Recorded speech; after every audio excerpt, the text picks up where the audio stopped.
Hey everybody, this is Rykard here again, and no, this is not a mistake. This actually is a new upload of a 5th gen Wi-Fi battle in your sub boxes, which is kind of insane. The only reason this is possible is because I recently found my old laptop from college and noticed that I had a few battles saved on it that I never actually uploaded to the YouTube channel. And so while this is the year 2020, this battle actually took place in 2013. So 7 years ago was the time that I had this, which is kind of insane. I thought this would be kind of a fun little upload because, I don't know, I just really wanted to do it. So I hope you guys enjoy and enjoy reminiscing about the awesomeness of 5th gen, because it honestly was one of my favorite meta games of all time. I just want to talk about my team really quick. And I honestly, I can't even consider what my thought process was for most of this because it was 7 years ago. But the team consists of a defensive lead Probopass, a Specs Wheezing, an offensive Mill Tank with 3 attacks, Milk Drink, and Sap Sipper. I'm using a sub Combine Golduck, a defensive Parasect, which is actually Subseed, and I'm also using a Scarf Moxie Pinsir. So quite a few things in here that I really liked using and never really got to show off in any of the other battle videos. My opponent brought a bunch of fun stuff as well. So let's just go ahead and jump right into it, everybody, because this is going to be quite the doozy of a battle. Hopefully you guys can enjoy a lot of the fun little things that happen in this as well that are no longer in the current meta in 8th gen. So anyways, we're both going to lead off with our Stealth Rock users. I'm going to go ahead. I'm going to be first, and this is a great matchup for me because the worst that Shuckle can do is Infestation, and I can just switch out because I have Volt Switch, and I also have Flash Cannon as well. So I'm going to go ahead and just go for Flash Cannon to get damage on the Shuckle, and I'm actually going to hit the switch-in of the Tauros, and as you can look at this, look at that sweet 5th gen critical hit damage right there, that double damage, not this pansy new crap where it's only 1.5, whatever. Anyways, I'm expecting the Earthquake here, so I actually go ahead and switch out into my Parasect. This does a whopping 30 points of damage because of the 4 times resist, and he's going to lose a little bit of Life Orb recoil here. Now, not wanting to take a return, I decided to actually go ahead and switch out into my Wheezing here because I figured, oh, he just died of Life Orb recoil, but my opponent actually goes for the Zen Headbutt instead, which again, this isn't a defensive Wheezing, this is offensive, it's Specs, so that pretty much cleans me out. But my opponent actually, strangely enough, decides to switch out here. I don't understand why, but either way, I actually just clicked a move here because I was like, yeah, I'm going to die anyway. So I clicked Dark Pulse, and my opponent actually switched into Hypno. So that's a Specs Dark Pulse on this Hypno, which is actually going to 2-hit KO it, which is kind of funny because this kill should not have happened whatsoever. It's just kind of really fun. I always really liked using Specs Wheezing. It just never really worked out half the time for me.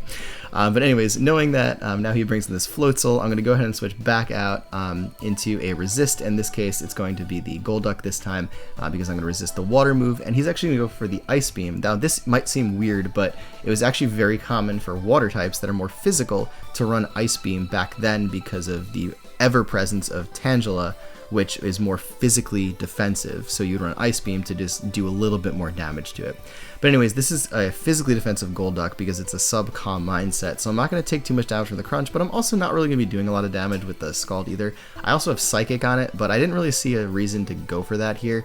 So I'm just going to go ahead and actually switch out into my Wheezing just to sacrifice it, and I lose it to Stealth Rock right now, as my opponent also happened to switch out as well into a Shuckle. So me knowing that Shuckle isn't a really great Pokemon in terms of its ability to actually damage other things outside of Toxic Stalling, since I mentioned before this is a Subseed Parasect, I know that I'm going to be faster, so I'm going to go for the Substitute. I'm going to block the Toxic, and then the worst thing he can do here against me is Encore. But he's actually going to go ahead and switch out as I go for the Leech Seed, as he then goes into his Ampharos. Now, Leech Seed is going to be great. Ampharos has a pretty decent HP pool, so when I do recover some HP recovery from this, I'm going to get a decent amount back. And now I am obviously fearing the Hidden Power Ice here, because that was a thing. Remember Hidden Power, everybody? So Hidden Power Ice is definitely going to come my way to break the sub, but this is perfect for me to just go for Spore now that I've actually seeded this. But he's actually going to go for Volt Switch, which I think was actually a really good play on his part. It's not going to break my sub, but he's able to get the Shuckle to be put to sleep instead of his Ampharos, which I think is more beneficial to him. So that's going to go to sleep, and we're going to have at least one guaranteed turn of sleep on this next turn, as I'm going to go ahead and then go for the Leech Seed yet again.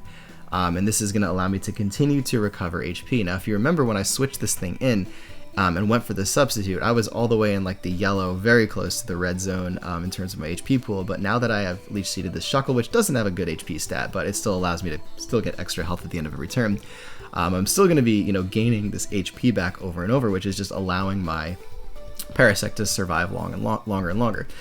So he's actually going to wake up here as I went for the X Scissor, and he's going to Encore me into X Scissor. And so that's actually not a bad deal here because Parasect already has the Leech Seed up, so I can't put anything to sleep now, but at least I'm just going for an offensive move, and like I mentioned before, Shuckle can't really break my sub.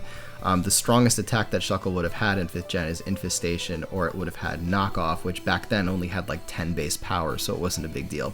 So he's going to go ahead and switch out to his Ampharos again, and even with no physical attack investment, this X Scissor does a decent amount to the Ampharos, which is awesome.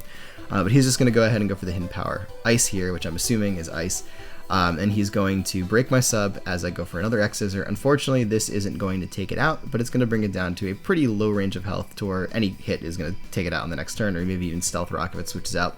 But knowing this is a more defensive Parasect, I'm going to easily be able to live this Hidden Power Ice. It only does about 100 points of damage. This is obviously not a very offensive Ampharos to my knowledge from what I saw of that damage, but either way, he's going to get the static here, which is going to paralyze me, and I'm still under the impression, and no one can ever tell me otherwise, that contact-based abilities do activate more when you kill the opponent. And I 100% believe that, and will continue to believe that for the rest of my life. Anyway, my opponent actually goes to the Rapid Spin here, rather than just going for the Ice Beam, which I was very surprised by. Kragnal would not run Freeze Dry this gen because that move didn't exist yet. So he's going to get the Rapid Spin off, which is going to actually save his Tauros when he switches it in, so he's not going to die to Stealth Rock, which is a good thing, but I went for Spore here because that was obviously the best option in that particular situation. So I am going to put him to sleep, which is then going to allow me to actually go for an X Scissor again, and this Parasect is just surviving forever. But Kragnal is not known for its physical defense, so even though, again, this isn't really an invested in physical attack Parasect, I'm going to easily be able to just do a ton of damage to it. So I'm able to actually get 2 off, and he's still asleep this turn, which is awesome, but I am going to get paralyzed on this turn right here as he goes for the Ice Beam, which isn't actually going to take me out. So that's actually really cool too that I lived that, which I was surprised by. But I'm going to get paralyzed here. I actually just left the Parasect in to begin with to just die because I knew that I had Waiting in the Wings Pinsir, which was going to essentially at this point in the battle clean up, and you're going to watch this in a second. Gets a crit here, which absolutely does not matter because that you saw how much the other one did, but now I have my Scarf Pinsir and I can go ahead and bring it in. And I'm pretty sure if we had to like pick the amount of moves that were used in this particular battle, it's a 27 turn battle, and I think at least half of them were me going for X Scissor with one of these 2 Pokemon. So because I'm Scarfed, I'm going to be able to outspeed the Kragnal. I take it out pretty easily. Again, not a great defensive Pokemon physically, but now that I already got 1 Moxie boost, the snowball effect is occurring here. So I took out the Floatzel now, outspeeding it because I'm Scarfed, and now I'm at +2. Take out the Shuckle, and now I'm going to go ahead and be able to, again, still outspeed his last Pokemon, which is the Tauros left in the battle, and I'm at +3, and he's at 0 health pretty much, so this X Scissor is definitely going to take it out for the victory. So that was it for this battle. I probably didn't upload this before because I didn't want to necessarily upload a Moxie sweep, but considering the fact that this is, 7 years later, this might be a little bit more fun to see than it might have been back then. But this is a very interesting team, like I said before. I do have another battle recorded with this, and it's very similar in a lot of ways, where Parasect just kind of causes all sorts of problems for my opponent between Spore and Subseeding and things like that. I absolutely love this moveset. And it's a shame that Parasect isn't in the current generation. It didn't make the cut, unfortunately. Actually, Probopass didn't either, so I'm using only 4 Pokemon that you can still use nowadays, which is kind of fun. But anyways, everybody, I hope you all enjoyed this battle. I'm going to be uploading a couple more of these. Like I said, I have a few left, and if you enjoyed this, please let me know. Leave a like, tell me how much you enjoyed this battle, because it was a lot of fun for me to go back and record these again. So as always, everybody, thank you all for watching, and as always, take care, goodbye, and I will see you all next time.